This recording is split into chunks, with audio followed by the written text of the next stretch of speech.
Hola, buenos días. Bienvenidos a esta jornada. Me presento, mi nombre es Álvaro García Ortega, soy el director del CIFEA de Jumilla. Primero, me gustaría disculpar a Irene Guillén Luna, la jefa de Servicio de Formación y Transferencia Tecnológicas, por no poder asistir a esta jornada. Sin más, paso a agradecer a los ponentes de hoy, Ángel Calín Sánchez y Emilio José Rodríguez Alise, por su presencia en esta jornada. A continuación, voy a pasar a enumerar los logros que tienen ellos dos y su currículum, porque es grandísimo. La verdad, Ángel Calín Sánchez es doctor en Recursos y Tecnologías Agroalimentarias por la Universidad Miguel Hernández de Elche, profesor de enseñanza secundaria en la especialidad de Operaciones y Equipos de Producción Agraria y jefe de Departamento de Actividades Agrarias del CIFEA de Jumilla. Es profesor asociado de la Universidad Miguel Hernández de Elche, de las titulaciones del grado de Ingeniería Agroalimentaria y Agroambiental, Ciencia y Tecnología de los Alimentos y máster de Ingeniería Agronómica. Y a su vez es el coordinador del proyecto de innovación aplicada que vamos a ver en esta jornada, que se titula Optimización de los recursos hídricos mediante el empleo de diferentes cubiertas vegetales en vid y en la comarca del Altiplano, Jumilla. A continuación daremos paso a Emilio José Rodríguez Alises, que trabaja en Plantae, es ingeniero en mecanización y construcción rural, ingeniero técnico agrícola y máster en energías renovables.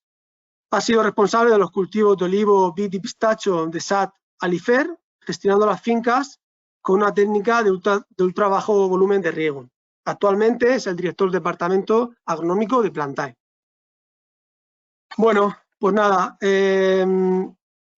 simplemente decir que la sociedad presenta cada vez una exigencia para que se incremente la eficiencia del uso del agua en la agricultura y por eso fue crear esta jornada, este ensayo para poder dar soluciones tanto a las empresas privadas como a los agricultores.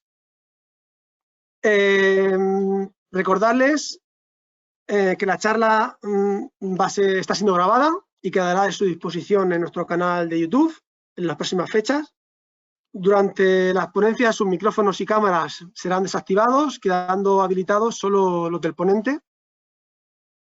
Al final de los mismos abriremos turnos de preguntas, donde los ponentes atenderán aquellas que sea posible en tiempo establecido. Para ello, podrán formular sus preguntas mediante dos herramientas: de levantar la mano, pulsando este icono que hay en el panel de control que le habilita para poder pedir turno, o a través de la herramienta preguntar del panel de control, mediante la cual podrá formular por escrito. Las preguntas que sin resolver serán contestadas por nuestros ponentes a través del email que facilitaron en su inscripción. Sin más, deciros que esta jornada es también presencial. Aquí tenemos a 20 o 25 alumnos del CIFEA y algunos agricultores de la zona interesados en el proyecto. Así que nada, sin más, doy la palabra a Ángel Calín Sánchez, que es el encargado de presentaros este proyecto. Buenos días, gracias Álvaro por tu presentación.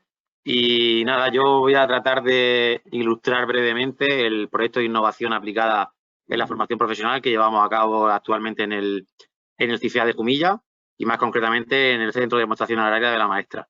¿De acuerdo? Como ya bien ha nombrado Álvaro, el título del proyecto se llama Optimización de los recursos hídricos mediante el empleo de diferentes cubiertas vegetales en vid en la comarca del Altiplano, aquí en Jumilla. ¿Vale? Con esta breve presentación lo que trato un poco es de ilustrar un poco el ensayo que estamos llevando a cabo, ya que bueno, el proyecto finalizará en este próximo 31 de diciembre y en plazo para un siguiente webinar en el que por fin podamos mostraros resultados finales obtenidos en este proyecto, ¿vale? Bueno, como ya ha nombrado antes Álvaro, mi nombre es Ángel Calín y soy profesor del CIFEA de Jumilla. Dentro de este proyecto, el cual coordino, pues tenemos diferentes componentes del equipo docente, los cuales colaboran conmigo en llevar a cabo este proyecto, ¿vale? Los profesores del CIFIA de Jumilla, Julio Pérez Marín, David Sánchez González, Óscar Olmos López, María Juliana Lacín Marco y Sebastián Hernández Romero. Digamos que estas somos las personas que conformaríamos el equipo del proyecto. Bien, para tratar de ilustrar un poco el sentido y el objetivo del proyecto, pues quería comentar un poco la justificación del mismo. Como ya ha mencionado también Álvaro anteriormente, pues la sociedad actual presenta una gran exigencia creciente en cuanto a la eficiencia del uso de agua, sobre todo en la agricultura, ¿vale? Hay un plan estratégico denominado Productividad Agrícola y Sostenibilidad, el cual sostiene que el concepto de sostenibilidad no solo debe englobar un uso eficiente de los recursos naturales, en más concreto del agua, sino que además estos deben dar lugar a un beneficio económico para los agricultores, lo llamaríamos sostenibilidad económica, una sostenibilidad social, desde el punto de vista de que hay que dar respuesta a las inquietudes sociales, generando productos que sean saludables e interesantes para los consumidores, y también una protección de los ecosistemas hídricos naturales, la cual denominaríamos sostenibilidad ambiental. En la actualidad existe un manejo poco preciso del riego en las plantaciones comerciales y este hecho contrasta con la gran información científica que se ha generado en los últimos 40 años sobre estrategias de riego controlado, ¿vale? Desde los años 70 se viene desarrollando un extenso trabajo por diferentes científicos a nivel mundial sobre la respuesta de los cultivos leñosos a una estrategia de riego que se denomina riego deficitario controlado, ¿vale? Esta estrategia de riego lo que se basa es en identificar cuáles son los periodos menos sensibles al estrés hídrico, ¿vale? Lo que se llama periodos no críticos. Y al ser menos sensible a este estrés hídrico, pues en esos periodos fenológicos se puede restringir el riego en un determinado porcentaje de la evapotranspiración del cultivo. Un parámetro interesante para conocer el estado hídrico de una planta o de un cultivo sería el de determinar la humedad del suelo, ¿vale? Para controlar este parámetro y monitorizarlo existen diversas herramientas, como las que posteriormente nos contará el Emilio. Y, bueno, existen diferentes sensores de humedad que inicialmente suponen un sobrecoste a las explotaciones, pero a la larga van a suponer un ahorro, puesto que van a hacer una mejora de la eficiencia del riego, ¿vale? Además, no solo vamos a reducir el consumo en la propia explotación, sino de alguna manera también contribuiremos a la reducción de la huella hídrica, ¿vale? Entendiendo como huella hídrica un indicador multidimensional que relaciona la cantidad de agua necesaria para producir pues una cantidad determinada de un producto hortofrutícola, de un alimento, en definitiva.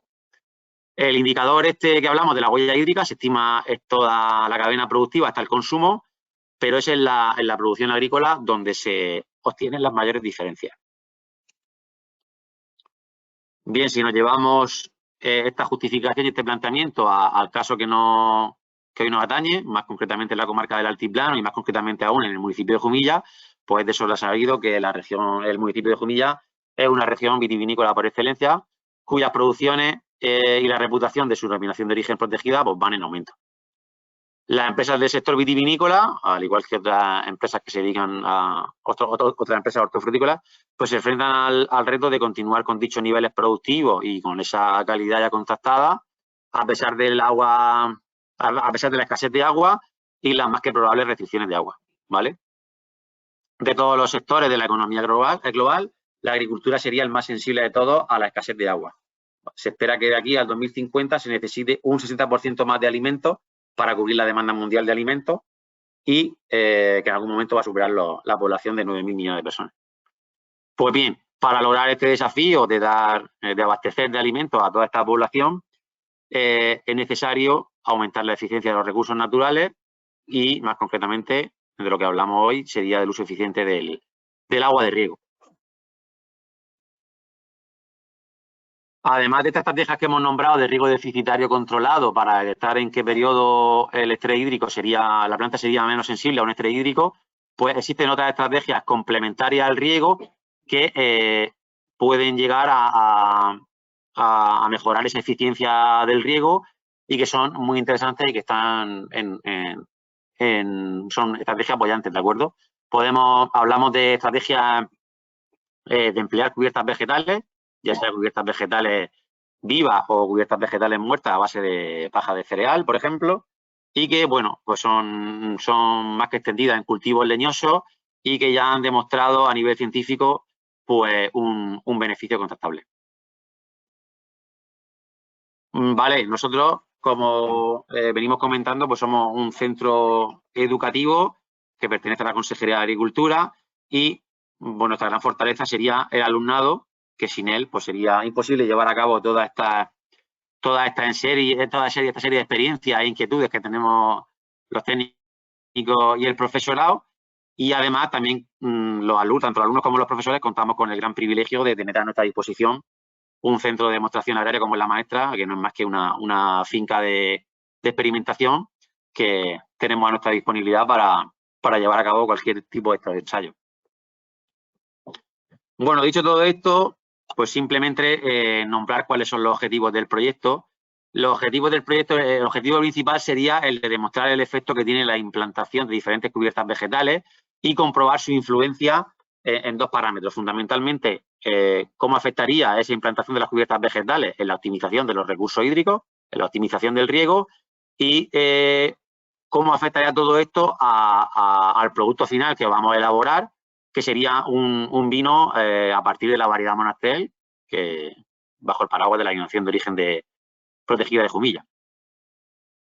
Este estudio se centra en los cultivos que ya están existentes en el Centro de Demostración Agraria de La Maestra y, bueno, se espera que este ensayo tenga una duración de varios años y en este primer año del ensayo pues simplemente hemos llevado a cabo la implementación de las cubiertas vegetales, un primer monitoreo para ver los resultados que se están obteniendo a nivel del estado hídrico de las plantas y vamos a ver afortunadamente ese efecto en una primera cosecha, en una primera vendimia y en una primera vinificación. Simplemente mostrar un poco el contenido del proyecto. La parcela, dentro de esa de La Maestra, tenemos una parcela destinada al cultivo de la uva Monastrell, que tiene una superficie de aproximadamente 6.000 metros cuadrados. Las cepas de esta uva tienen aproximadamente 25 años de edad y son los alumnos y alumnas de nuestro centro, del CIFEA de Jumilla, los que mantienen y vinifican esta uva desde hace muchos años. Los 6.000 metros de superficie de uva Monastrell no están sujetos al proyecto, sino que solo están sujetos a un total de aproximadamente unos 1.000 metros cuadrados.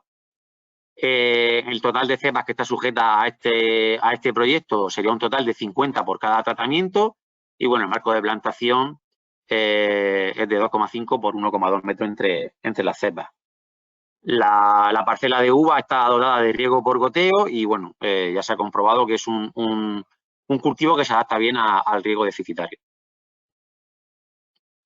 Aquí os muestro una tabla en la cual se recogen las especies vegetales que hemos utilizado para la cubierta vegetal viva. Como veis, está compuesta pues, de diferentes especies, de diferentes familias. Tenemos diferentes leguminosas, como son todas los del género Medicago. Tenemos alguna crucífera, como la Diplotaceae euricoides. Y esta sería un poco la receta que hemos empleado cada 500 metros cuadrados.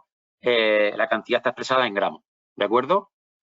Se han realizado un tratamiento con esta cubierta vegetal viva compuesta por estas especies y luego otra cubierta vegetal o mulching que se ha utilizado con paja de cereal. También tenemos una calle o una fila testigo en la cual no hemos aplicado ninguna cubierta y se ha llevado a cabo un laboreo convencional. Aquí tenemos un poco un esquema de lo que sería la distribución de los tratamientos. En la calle 1 y 2 tenemos un laboreo, en la calle 3 y 4 tenemos una cubierta vegetal viva y en las calles 5 y 6 tenemos un mulching de paja.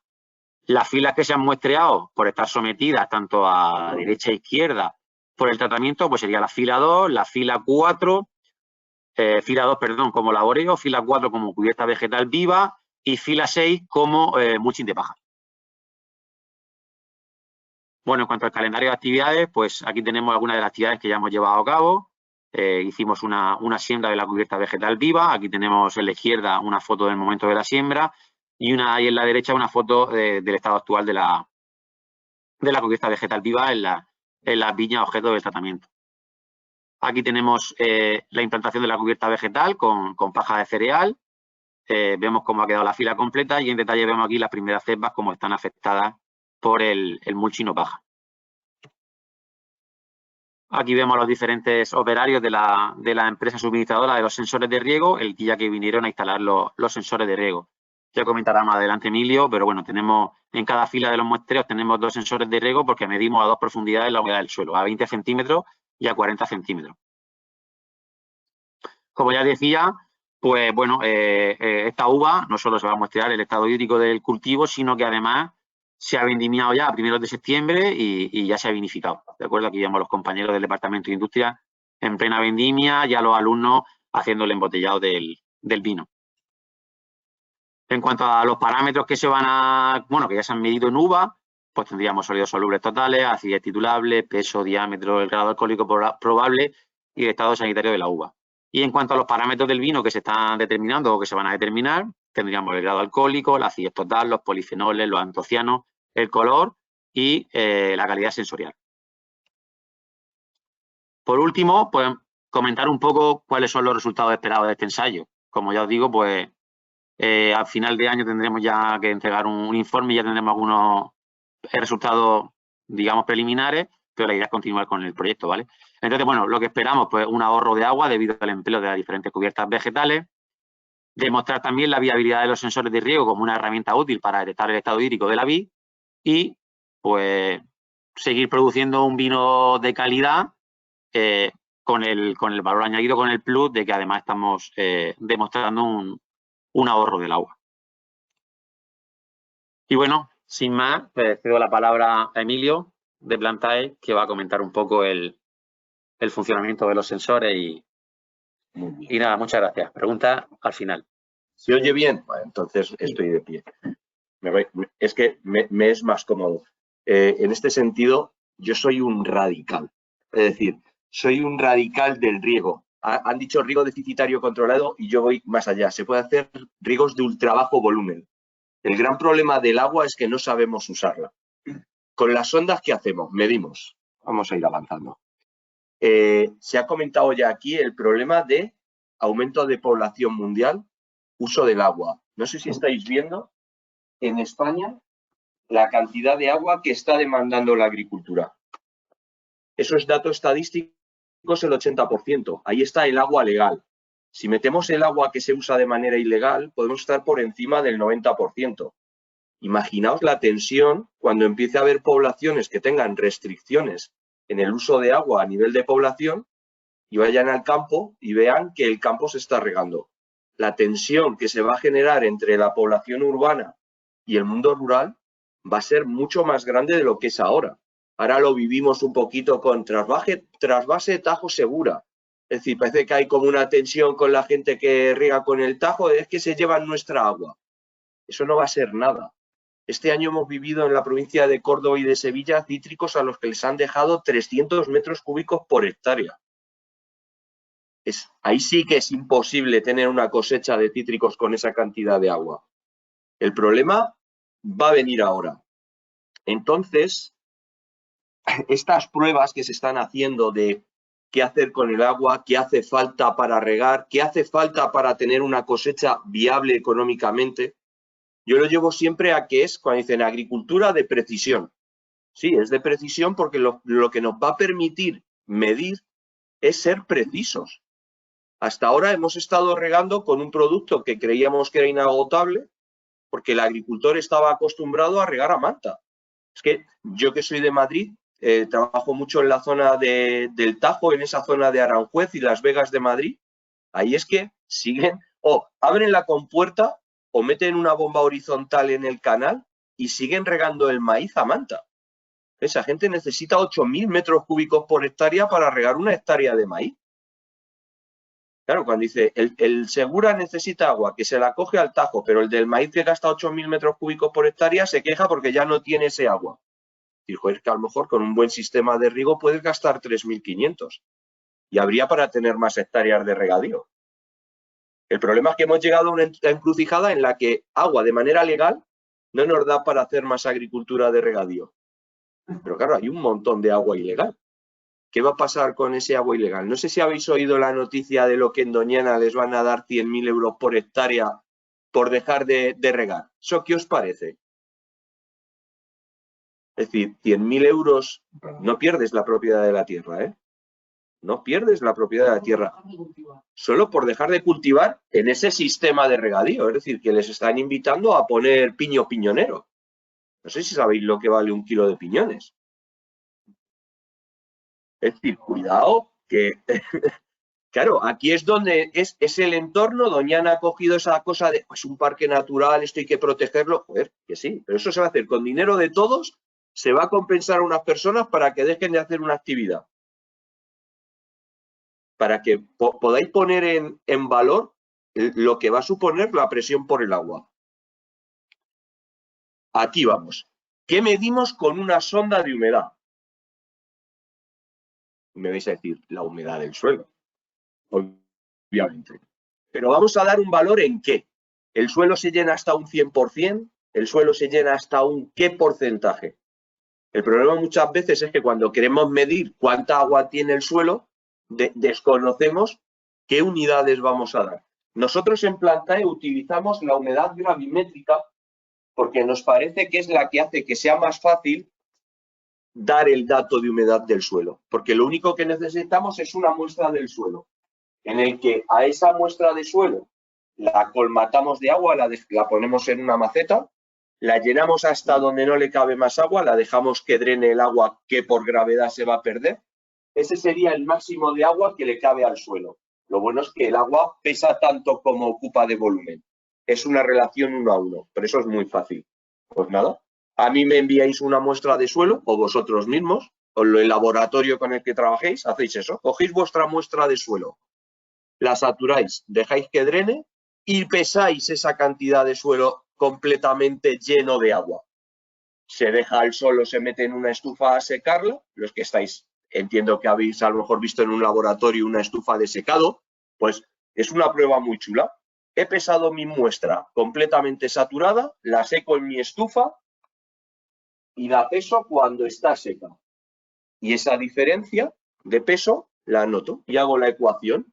Y me está dando cuántos gramos de agua o cuántos litros de agua me han entrado en ese suelo. Luego lo que hago en campo es, si quiero medio metro, 1 metro, esto ya, cada cultivo, cada suelo, todo pasa por conocer el entorno en el que voy a estar trabajando. Entonces sé los litros de agua que caben en mi profundidad medida y por mi hectárea. ¿Cuánto creéis que cabe de agua normalmente en 1 metro cúbico de suelo? ¿Alguien se ha hecho esa pregunta? ¿Habéis visto alguna vez una analítica en la que os den la densidad de un suelo?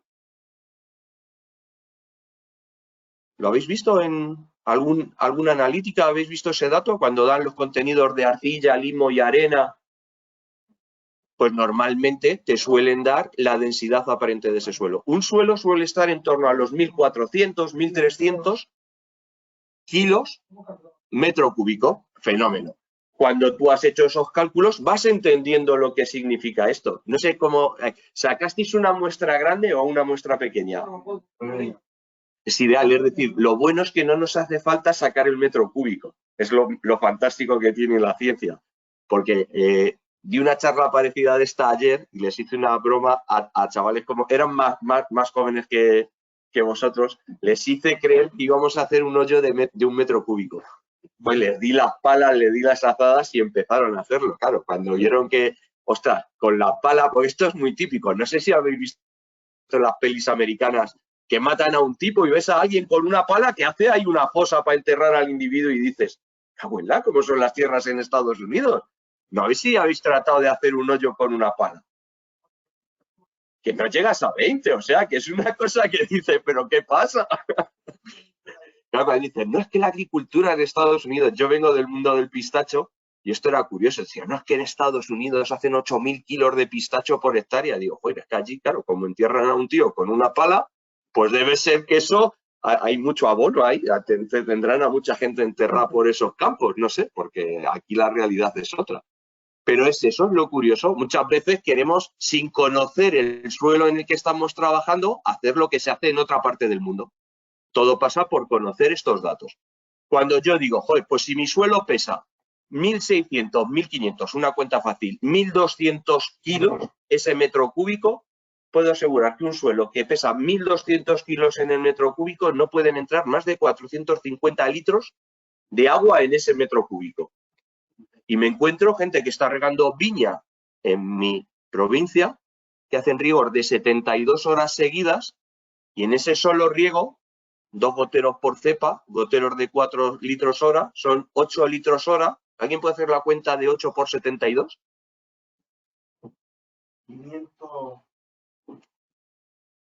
526. Es decir, ha llegado el agua seguro hasta 1 metro de profundidad y más, porque el gotero no está mojando de manera ideal 1 metro cúbico. Se ha sobrepasado en la cantidad máxima de agua que le cabe a ese suelo. Es decir, eso es un riego. Y la gente suele hacer esos riegos de 72 horas una vez a la semana. Pero te dicen, no, yo solo riego una vez a la semana. Cuando riegas estás tirando más de la mitad del agua. Porque ¿habéis hecho cálculos con modelo agroclimático de cuánto evapotranspira un cultivo de vid? ¿Qué nos ponemos? En el mes de julio, el peor, 7 litros metro cuadrado y día. Un KSUC de 1,2, que nos vayamos a 8,4. 8 por 5 son 40, que evapora 70 litros por metro cuadrado una vid en julio. Pero yo cuando riego le doy 560. No vaya a ser que me quede corto. Claro, es curioso. Si en la vid no estoy observando muchos problemas de hongos, pero es que ese cálculo me lo llevo al olivar. Y en el olivar estamos empezando a ver en Montes de Toledo problemas de fitóctora. Problemas de fitóctora en un olivar. Joder, Verticillium vale, pero fitóctora, no, 3.500 metros cúbicos no me da para regar el olivar. Yo os digo que con 750 metros cúbicos por hectárea regamos un olivar. Pero tenemos que saber cuándo aplicar el agua, cuánta agua aplicar, diseño del riego. ¿Habéis visto temas de diseño del riego? Distancia entre goteros. Estoy viendo un montón, y eso sí que nos está pasando por aquí, por Cieza y por Jumilla, que nos dicen riego por gotero, una línea por cada gotero por línea de árboles. Digo, distancia entre goteros, no sé, lo que nos ha montado el instalador. ¿Cómo que lo que nos ha montado el instalador? El instalador te ha montado en función de lo que tiene en el almacén. No podemos trabajar así. Bueno, podemos trabajar si el agua no vale nada, si el agua es una tontería que gastamos sin control. Pero si necesito control, no podemos. No podemos trabajar así. Necesitamos conocer todo eso. Y con el control entramos a, si diéramos el dato en humedad volumétrica, que lo que nos quiere decir, en vez de la gravimétrica, que es peso, lo bueno es que como la masa de agua es equiparable al volumen de agua, en ese no tenemos problema, pero sí en el tema de masa de suelo, volumen de suelo, ¿cómo conoceríamos el volumen de suelo cuando he sacado la muestra? Es decir, yo he ido al campo, saco mi muestra de suelo. Si yo os pregunto, ¿sabríais calcular el volumen de esa muestra? ¿Cómo lo haríais? Esto, mira, ayer me lo supieron responder. Y es raro que alguien discurra esto. Es cierto es que me vieron con la broca sacamuestras. Que como que lo asociaron. Me dijeron, con agua. Eso es. Tendríamos que rellenar con un volumen conocido de agua el agujero del que hemos sacado la muestra. Esto hacerlo en campo es complicado. Y os digo por qué. Porque en un suelo ligero, aunque yo estoy intentando llenar mi agujero, no se llena.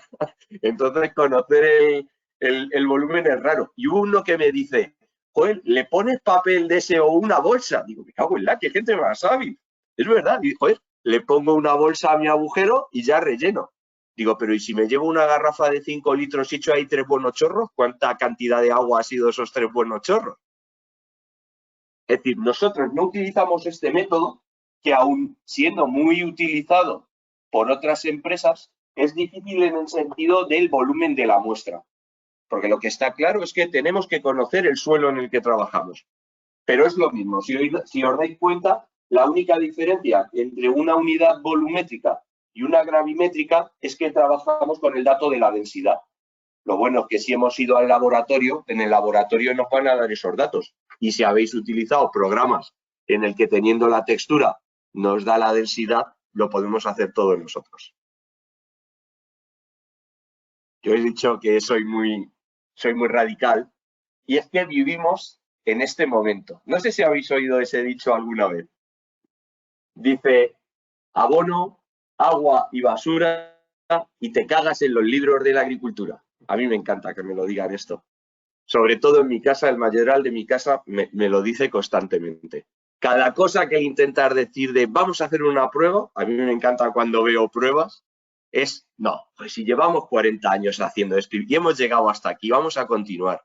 Sí, hemos llegado hasta aquí, pero hemos podido llegar hasta aquí porque los gastos que teníamos en la agricultura se compensaban con lo que valían los productos. ¿Alguien cree que los productos van a valer más? ¿Las cosechas van a valer más en el campo? Eso es difícil. Es decir, pensar que si hacemos rentable la agricultura es porque somos eficientes, es porque tenemos agricultura de precisión. Somos precisos en el gasto, con lo cual, que está muy bien, hay que regar. Yo tenía un profesor que siempre decía, la agricultura española será de regadío o no será. Pero acto seguido decía, pero el regadío es un mal menor. O sea, hay que entender que regar no es la panacea. Y nada, necesitamos abonar. No podemos tener agricultura sin abonos. Y en la basura, bueno, pues a lo mejor parte de los abonos podemos sustituirlos por un estiércol. Pues podría ser. Lo de me cago en los libros de la agricultura, no sé por qué esas ganas de que parecer que los estudios no aportan. Cuidado. Es decir, yo siempre aprendo del que hay en campo porque es el que está en el día a día, es el que se mancha las manos, es el que sabe dónde están los detalles, pero cuidado que en los libros lo que está escrito es lo que se ha practicado, lo que se ha intentado hacer nuevo por un montón de gente. Lo de las hierbas, el decir, tengo una viña con hierbas. Eso a la gente le explota la cabeza. Es decir, eso puede ser bueno, puede ser malo, eso es algo cultural. Tú lo tienes tanto dentro, el agricultor, más que agricultor, se ha convertido en labrador. Lo que disfruta es yendo en el tractor y dejando el campo que dices, se ha notado que estaba ahí esta mañana, Pero cuando está con hierbas, pues no se nota tanto. El día que vas con una desbrozadora y le has pasado la desbrozadora, os aseguro que también se nota. Entonces debemos cambiar el paradigma. Para poder hacer agricultura de precisión, necesito conocer, necesito saber, no creer.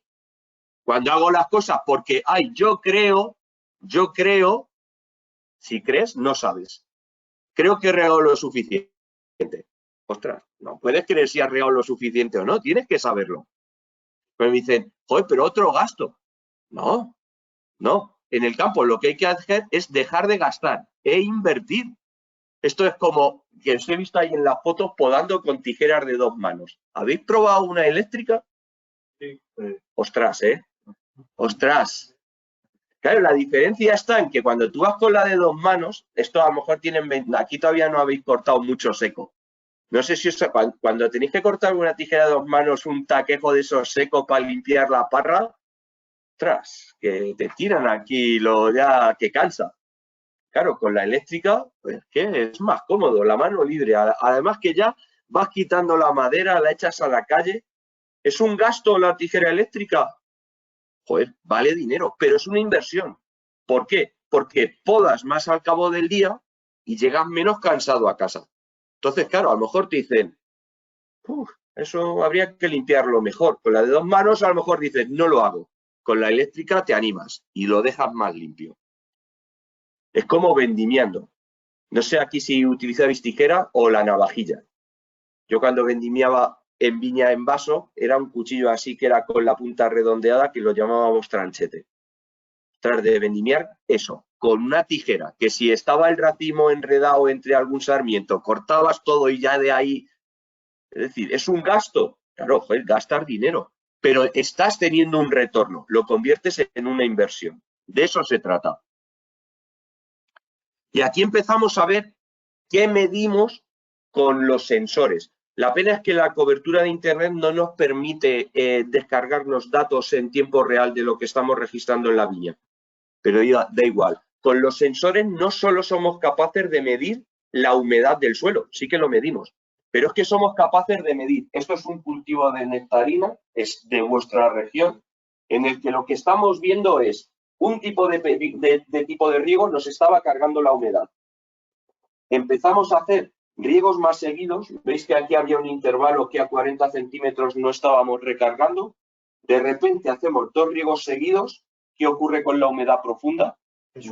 Nos sube, se nos recarga. Podemos medir eso. Empezamos a saber datos sobre cuál es la duración de riego adecuada. ¿Qué pasaría en sitios en los que hay que cumplir con la ley del Mar Menor? Están poniendo una sonda profunda a 60 80 centímetros. En los leñosos me parece que son 90 centímetros. Y lo que se intenta es que nunca nos llegue agua a esa zona profunda. Pero esto va más allá.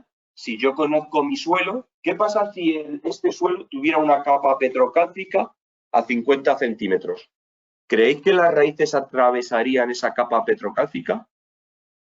Difícilmente. Es un terreno muy endurecido, nos haría de suela de labor, con lo cual a lo mejor esta sonda de 40 nos está marcando el límite natural de las raíces. Pues está muy bien tenerlo parametrizado. Aquí en esta prueba se está haciendo esas 2 profundidades, 20 y 40. Cuando acabemos la prueba y hagamos el informe final de humedades, saldrán cosas chulas. Es decir, no solo medimos capa alta, capa baja, ¿dónde se mueve? Porque aparecen 2 líneas. Esto es muy curioso. Al principio, además de poner el porcentaje gravimétrico, poníamos esa línea superior donde aparecía alto, era humedad alta. Y luego aparecía la otra de humedad baja. Eso lo hemos quitado porque los agricultores normalmente, eso de humedad alta como que les gustaba. Ellos querían estar en humedad alta. ¿Qué ocurre en un suelo cuando lo acerco a saturación? ¿Qué le ocurre a ese suelo? ¿Qué ocurre en los poros de ese suelo? Se llenan de agua y no hay oxígeno. Ahí está, se llenan de agua y no hay oxígeno. Es decir, si no hay oxígeno, la actividad de la raíz no puede llevarse a cabo. Hay asfixia radicular. Claro, entonces lo quitamos porque a la gente le gustaba tener una humedad alta.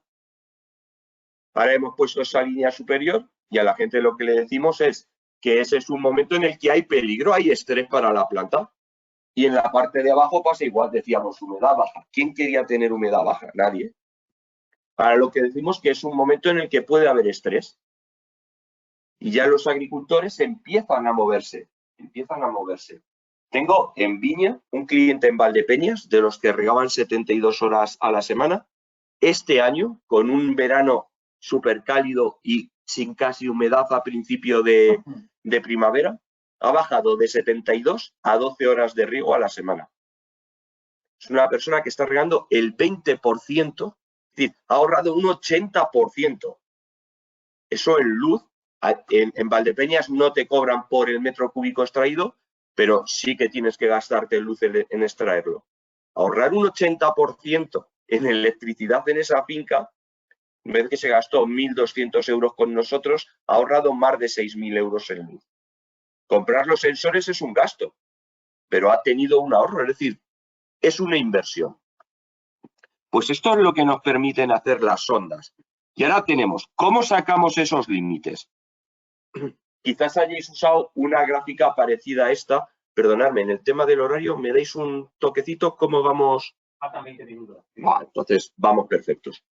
Es decir, ¿cómo sabemos que un suelo, su límite es decir, podemos utilizar todo lo que le cabe al suelo o podemos ser más escrupulosos? Hay tablas en las que a cada cultivo nos indican de cuánta del agua que le cabe al suelo, cuánta él es capaz de beberse de forma cómoda. Esto es muy curioso. La primera bibliografía, no sé si habéis oído hablar de unos sensores que se llaman tensiómetros. Los tensiómetros son la primera herramienta que hubo en campo y la gente asocia mucho eso. Es que medían entre 0 y 100, pensando en que era porcentaje, en el que uno está lleno al completo y otro que estaba vacío al completo. Pues es curioso, la bibliografía nos está dando siempre los datos en ese porcentaje de succión. Pero es curioso, ¿sabéis en qué unidades mide un tensiómetro? Ese 0-100, ¿qué significa? ¿Os acordáis? Expresión, pero ¿qué unidad? Centibares. Es centibares. Centibares, es decir, mide entre 0 y 1 bar. 0 y 1 bar. Fijaos que hay cultivos, aquí no hay ninguno que sea muy rústico. Algo como la naranja es entre 2 bares, 200 centibares y 1000 centibares, 10 bares. Sí, pero algo como el tomate va entre 800 y 1500, es decir, un exceso de agua en el tomate nos perjudica. Si tuviéramos un tensiómetro y estuviéramos regando el tomate, lo estaríamos regando entre 0 y menos 100. Daos cuenta que él se mueve más adecuadamente entre 800 y 1000. Nosotros lo que estamos haciendo es no superar nunca en el cálculo los 1500 centibares, los 15 bares. Es decir, en cultivos como el olivo, la vid, cualquier cultivo mediterráneo, es que me atrevo a casi cualquier fruta de hueso o de pepita, no vamos a provocarles estrés grande si trabajamos en ese rango. Es decir, daos cuenta que es 10 veces más de aprovechamiento del agua si sabemos lo que estamos haciendo y no usamos el tensiómetro. El tensiómetro solo es capaz de medir el límite que hay entre un suelo saturado y un suelo a capacidad de campo. Eso nos da un rango de trabajo muy pequeño, no podemos ser precisos. ¿Y qué hacemos? Con estas gráficas lo que obtenemos es rango de humedad gravimétrico y lo podemos comparar con ese potencial de succión que hacen las raíces. Y nosotros ahí jugamos. Nosotros tenemos clientes en los que, os fijáis, este es un cliente que era, perdonadme. Estos son vuestros datos de esta viña. Terreno arcilloso, aquí tenéis un terreno, es franco arcilloso, pero tiene ahí un límite de arcilla que casi lo convierte en pesado. Y aquí hemos puesto el límite de la viña en 12 bares.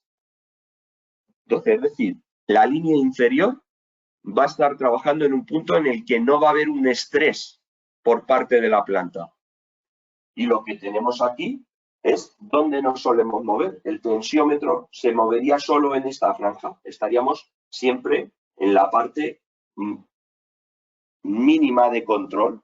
Daos cuenta que en este suelo somos capaces de aprovechar muchísima más del agua que hay en ese depósito. Pero ¿qué ocurre además en suelos en los que puede haber problemas salinos? ¿Qué hacen las sales en un suelo? ¿Alguien se acuerda? ¿Las sales son algo bueno o algo malo? ¿Qué nos vende el que nos vende los abonos? Nos vende sales. Claro, pues esas son unas sales que nos interesan. Las sales son un problema cuando tenemos aquellas que no valen para el cultivo. Pero ¿qué hacen las sales, aunque sean abonos, en el suelo o en el agua del suelo? Se disuelven, pero ¿qué le cuesta más? ¿Beber agua al cultivo en un suelo sin sales o en uno con sales? Con sales. Esto es lo que aquí podemos hacer. Nosotros en nuestro sensor podemos medir no solo la humedad por potencial matricial, sino que podemos meterle el contenido de sales. Y entonces podemos tener una gráfica de potencial mátrico más osmótico. Como veis, el gráfico verde es el que teníamos al principio, el rojo es el que sería la humedad si tenemos en cuenta las sales presentes en el suelo.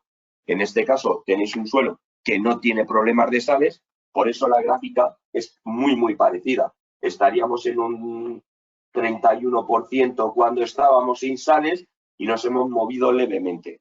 O sea, es un suelo que no tiene problemas, pero nos estamos encontrando sitios en los que irrigan con agua de pozo que tiene 5 decisiemens de conductividad eléctrica. ¿Asociáis lo que eso significa? ¿Habéis hecho cuántas sales aporta un agua en función de su conductividad eléctrica? ¿Os hacéis a la idea? Es decir, eso es un problema porque nos está aportando un montón de... Y por desgracia los sondeos, no sé por qué, a ninguno le da por echarnos nitrato amónico ni fosfato amónico. No sé por qué a todos les encanta hacer cloruro de sodio y cosas así súper extrañas. El día que de los pozos saquemos abono, pues ahorraremos un montón. Pero aquí podríamos tenerlo en cuenta, cosa que con otros sensores no se puede hacer.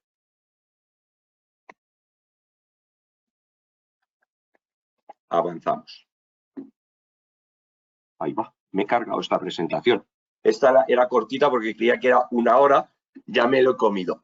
Voy a ir atrás para sobre esta acabar. Cuando podemos tener en cuenta las sales y la humedad sin sales, lo que estamos dando es un dato de humedad ajustado al esfuerzo real que hace la planta para extraer agua. Es decir, aunque no quisiéramos ver el dato de conductividad eléctrica, que lo podemos ver como un dato desagregado, lo que sí sabemos es que en las curvas de extracción que está teniendo en nuestra planta, eso se está teniendo en cuenta. O sea, te facilita la lectura. Y de todas maneras puedes tener los datos desagregados para ver si tú estás acumulando sales. Esto está pasando mucho en cultivos en el que el suelo se calienta en exceso. Porque hay un problema. Hay nutrientes que la planta no es capaz de extraer si se superan ciertos umbrales de temperatura. Y cuidado que eso lo intentaremos ver. Lo que pasa es que la prueba ha llegado ya cuando no hace mucho calor. Pero las cubiertas vegetales, donde sí se está viendo que tienen mucho sentido, es en evitar que los suelos alcancen grandes temperaturas, lo que hace que la planta pueda extraer todos los nutrientes durante más tiempo. Esto es la parte que yo os quería contar. Y ahora sí que termino y ya con Ángel el turno de preguntas. Muchísimas gracias. Bueno, lo que son preguntas que han hecho los que están conectados online, voy a ver. No tenemos preguntas. De momento no han hecho ninguna, ni vamos a ver si alguien levanta la mano, tampoco. Ya si los que están presentes en la jornada quieren realizar alguna pregunta. ¿Los aquí presentes tienen alguna duda? ¿Os lo hemos dejado todo muy claro? Yo quería hacer una pregunta. ¿Qué parámetros de calidad se está viendo en el DIN con respecto a las cubiertas vegetales que puedan afectar? ¿Sabemos qué parámetros pueden afectar de las cubiertas vegetales a una futura cosecha, a una futura vinificación del vino? ¿Pero te refieres en el vino final? Sí, el vino final. Hombre, la verdad que no sé ahora mismo, no tenemos resultados aún, pero bueno, sí que se ha visto y sí que está estudiado que la aplicación de estrategias de riego de riego deficitario controlado sí que ha incrementado, según el momento en el cual se aplica el riego, sí que ha incrementado con los compuestos fenólicos y los compuestos antioxidantes. Pero eso sí que está demostrado.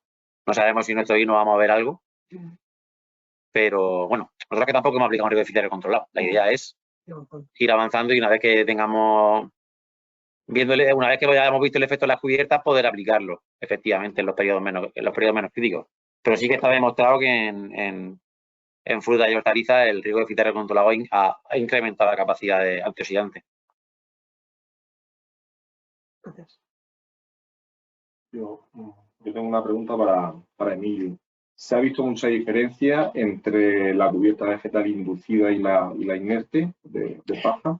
Ciertamente, entre la que está viva y la que es de paja, creo que hay una inversión entre la zona profunda está más seca, me parece que es en la inerte, y está más húmeda en la viva. Lo que pasa es que es una prueba muy pequeña todavía.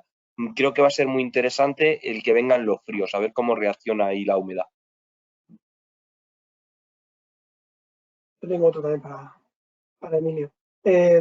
Lo que has dicho de las sondas que estáis poniendo sobre la conductividad eléctrica, ¿eso solo lo hacen las sondas de Plantae o lo hacen otro tipo de sondas? No, yo creo que casi cualquier sonda tipo TDR, FDR lo está haciendo.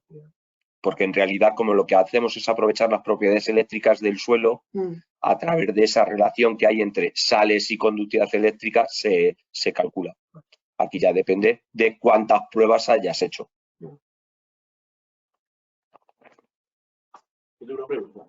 Y, por ejemplo, en las prácticas del laboreo y el no laboreo, ¿se nota alguna diferencia Sí, la humedad? Eso lo estamos viendo mucho en fincas que estaban en no laboreo y no sé por qué, creo que es cultural.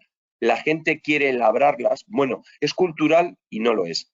Está ocurriendo, sobre todo en el olivar, que es donde más pruebas tenemos, es al no haber laboreo, el suelo está lo suficientemente duro como para que, aunque haya llovido, se puede seguir haciendo tareas sobre ese suelo. Claro, lo que ocurre es que esos suelos sí que acaban compactándose por esa entrada de vehículos en momentos que no deberían haber entrado.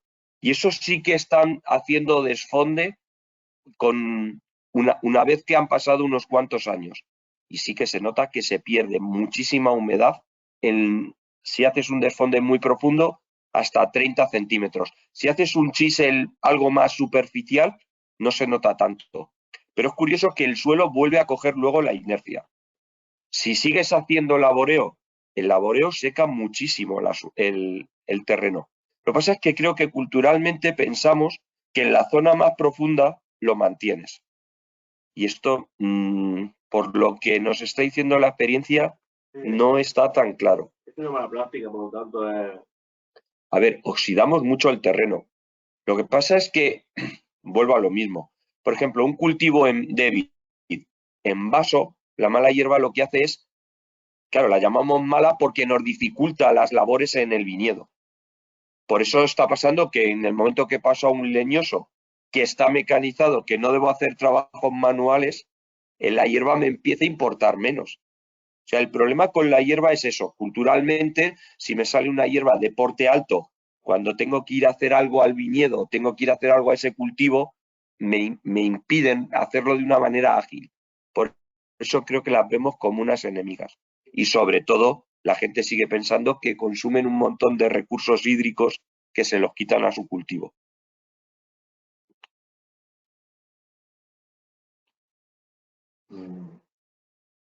Yo tenía una pregunta, pero bueno, más que nada una pregunta era una idea, ¿no? En el aire, ¿no? Con todo el tema que tenemos actualmente de cambio climático, ¿no? Este año ha sido un año bastante seco en la región y concretamente aquí en la comarca del Altiplano ha sido incluso menor. Pero recordar que los datos son del año 2022 de 168 milímetros, el año hidrológico. O sea, una catástrofe. Digamos que todo este tipo de medidas, fundamentalmente, lo que nos van a ayudar es lo que venías diciendo, ¿no? De optimizar los recursos y hacer una agricultura de precisión, ¿eh? Y de hacer efectivamente los riegos cuando realmente lo esté necesitando la planta. Eso es. Es decir, esto lo estamos viendo sobre todo aquí en vuestra zona, con la zona de fruta. Es decir, es que la gente es que regábamos todos los días. Es que, decir, los clientes que están poniendo sondas, no tensiómetros, porque la verdad es que el tensiómetro es para ir a dotación máxima. Pero una sonda que tú quieras saber cómo está tu depósito, la gente estuvimos haciendo ayer unas visitas, uno de los agricultores nos ha dicho que ya está regando un día sí, otro no.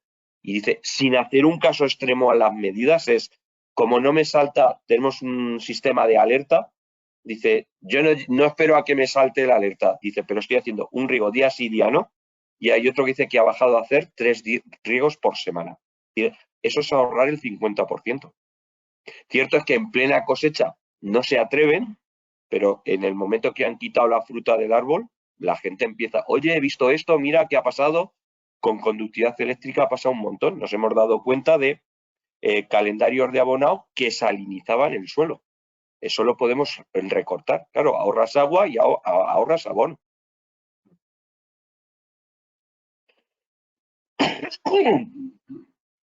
Y Ángel, a futuro, para mejora de proyectos, ¿estáis viendo algún tipo de incidencia respecto a la cubierta vegetal inducida? Si se ha adaptado bien, si existen otras especies que sean... A ver, es la primera prueba que hemos hecho y tampoco, bueno, en mi caso no soy un experto en cubiertas vegetales vivas, pero bueno, vamos a hacer esta prueba y ver este ensayo a ver cómo funciona. Evidentemente, el empleo de una cubierta vegetal viva pues también va va a implicar un consumo de agua porque tienes que hacer una siembra, tienes que germinarla, etcétera, etcétera. Entonces, bueno, habrá que ver un poco la comparativa con un mulching, que al final está aprovechando un residuo, si de verdad va a ser interesante o no viéndolo de un aspecto global de lo que se va a tener el consumo de la propia cubierta vegetal. La cubierta vegetal viva también te aporta otra serie de ventajas, ¿de acuerdo? Está viva, son leguminosas, fijan nitrógeno, florecen, atraen insectos. Es un balance ahí complicado de determinar, pero ahí está un poco la idea y ahí lo hemos lanzado a ver. O sea, nosotros que no tenemos así ninguna experiencia de los sensores ya se han puesto en fincas que estaban o en no laboreo o en cubierta vegetal. No tenemos ningún cliente que haya hecho la prueba como vosotros, que es lanzarlo. Porque sí nos había llegado la percepción de que la gente que había puesto cubierta vegetal viva sí que notaba como un año de un poquito caída en la producción en la finca, pero que eso luego se remontaba. Sí, pero al final son nosotros que tenemos algo muy preliminar. La idea es continuarlo en el tiempo y ver a largo plazo esto es un cultivo leñoso y el largo plazista, todo cualquier cosa que obtengamos de ahí. Entonces, bueno. Y, por ejemplo, debido a la falta de agua, las comunidades autónomas o ministerios no debería plantearse. Es decir, si tú tienes ese cultivo, tú puedes gastar tanta cantidad de agua, es decir, poner como una medida. Claro, eso es decir, con algo, eso sí lo estamos viviendo nosotros con otros clientes que sí que están en otras comunidades de regantes. Conocemos un montón de gente, por ejemplo, en Castilla-La Mancha, que eso en función del cultivo sí que les regulan las dotaciones. Aquí en vuestra zona desconozco si eso todavía os lo tienen en cuenta. Por ejemplo, en Madrid, ahora mismo la dotación estaban en 9.000 metros cúbicos por hectárea y se lo han bajado a 8.000 este año. Es decir, porque el Tajo, no sé si habéis oído el dicho ese de mucho Tajo para un solo río. Es decir, al Tajo ya se le está pidiendo demasiado, pero claro, es que se sigue regando a manta. Por eso con el ejemplo que has puesto que se gastaba 9.000. Sí, o sea, cultivo de maíz hemos visto en Extremadura en el que se está haciendo con riego por aspersión con 3.500 metros cúbicos por hectárea. Y no es que cojan menos kilos por hectárea que en Aranjuez. Es una cuestión de que el sistema de riego a manta, a lo mejor cuando el cultivo ya ha cerrado completamente la parcela, claro, todo lo que se evapora es transpiración, pero al principio se está evaporando, no transpirando, una cantidad muy grande de agua. Es ineficiente, claro, eso ha funcionado muchos años, pero eso la administración creo que lo está teniendo en cuenta. Si el problema que nosotros vemos es el consumo de agua en ilegal. El consumo de agua en ilegal hace que los caudales sigan bajando y, claro, ¿dónde aprietan? A quien está en legal, que es al que pueden controlar. Y eso es un equilibrio difícil. Eso yo creo que va a generar mucha tensión.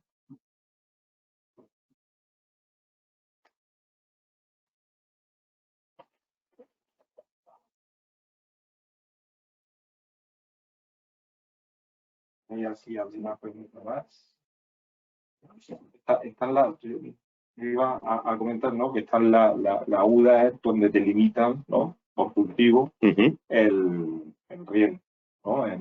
Por lo menos aquí en el plan hidrológico de la Conca, ¿no? Hidrográfica del Segura, según el cultivo, ¿no? Que lo van limitando.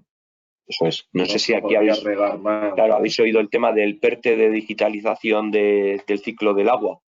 Este año había una convocatoria que era para digitalizar cualquier dominio público hidráulico. Lo que pasa es que eso creo que no se ha conocido y hay muchísimas confederaciones en las que no se va a digitalizar nada.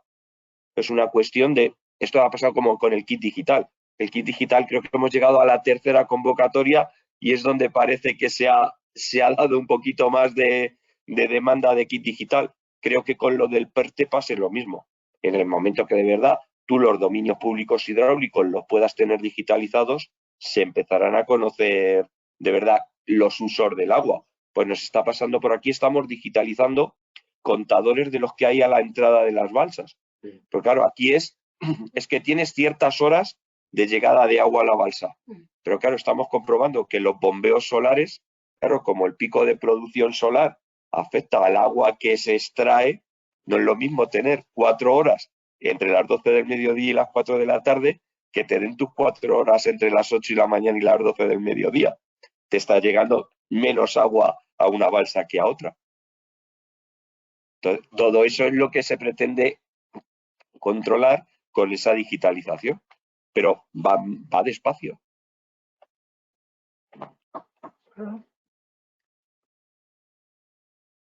¿Y la situación de cubiertas vegetales espontáneas?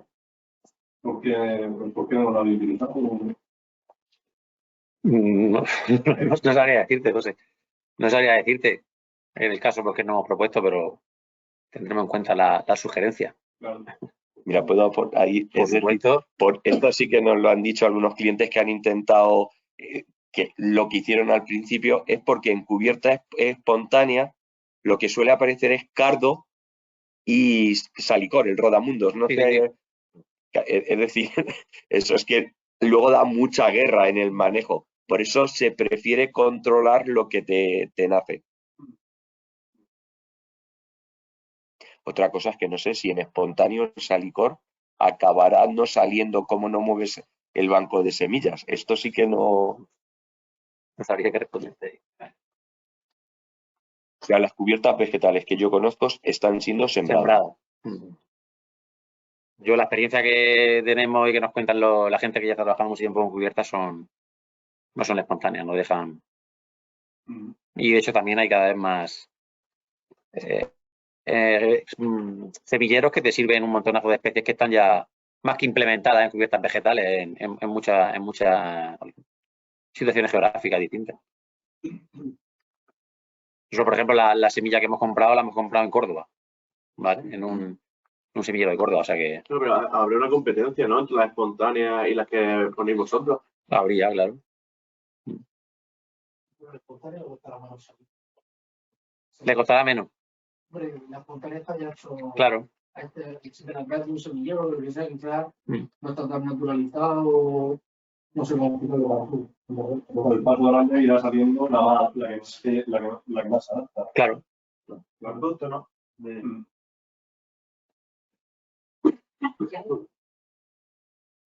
¿Alguna pregunta? ¿Más cosas? Yo te iba a comentar un caso. Yo vivo en Santomera, zona de cítricos, a muerte, y ahí el gasto de agua es enorme. Pues tuve el plato de hablar con él 2 minutos, porque era un hombre muy ajetreado, él tiene muchos huertos y va de uno en otro. El tío tiene limón convencional regado a manta, riega 2 veces al año. Y no tiene ni cubierta vegetal para mantener nada. Él es abono a punta pala, es hombre viejo, hombre de campo a la antigua, y él es regado a manta 2 veces al año. Y yo no sé cómo le saca provecho a un cultivo limonero que rega 2 veces al año, que mucho que sea manta. Y sin cubierta vegetal, que ve la tierra y pasa el tractor cada 2 días. El tío. Su pasión es tractor, abono a punta pala, ya está. O sea, fíjate que antes he dicho que el agricultor ha dejado de ser agricultor para convertirse en labrador. Esto es otro, en Ciudad Real se dice mucho, dice, cada vuelta que le das, pan que le echas. Eso lo tienen los agricultores. Y esto es cuidado, ¿eh? Cuando la tierra tenía un 5% de materia orgánica, cada vuelta que tú das, claro, estás oxidando materia orgánica y pones nutrición a disposición de las plantas. El problema es que ahora estamos en suelos en los que tenemos un 0,4% de materia orgánica. Ya no estamos oxidando nada. Ya lo único que estamos haciendo es emitir CO2 a la atmósfera. ¿Por qué el limonero aguanta? Porque aunque tenemos que los cítricos demandan un montón de agua, el cítrico es capaz de extraer bastante cantidad de agua del suelo. Entonces, claro, riego 2 veces al año a manta, probablemente lo que tengo es el suelo muy cargado mucho tiempo. Entonces, aunque doy 2 riegos, probablemente el cultivo pasa estrés, pero es un estrés que ya se ha acostumbrado a sobrellevar y es lo que hay que enseñar a las plantas. Normalmente los problemas de hongos y bacterias en los suelos los estamos provocando nosotros por los excesos de agua. Y la ubicación aquella que tú comentas de Santomera, quizás que el nivel freático también esté bastante alto en la vega del Segura y todo eso. Yo veo un Cobatilla en realidad. Un Cobatilla Ahora sí. Por eso también. Con la mano y yo Vale. Eso también influye, claro. súper alto. Nada, deciros que gracias por venir a los asistentes, a los que estáis por online también. Y nada, nos veremos pronto y sin más, pues terminamos la jornada de hoy, ¿vale? Agradecer a los ponentes y a los que habéis venido de nuevo. Un saludo.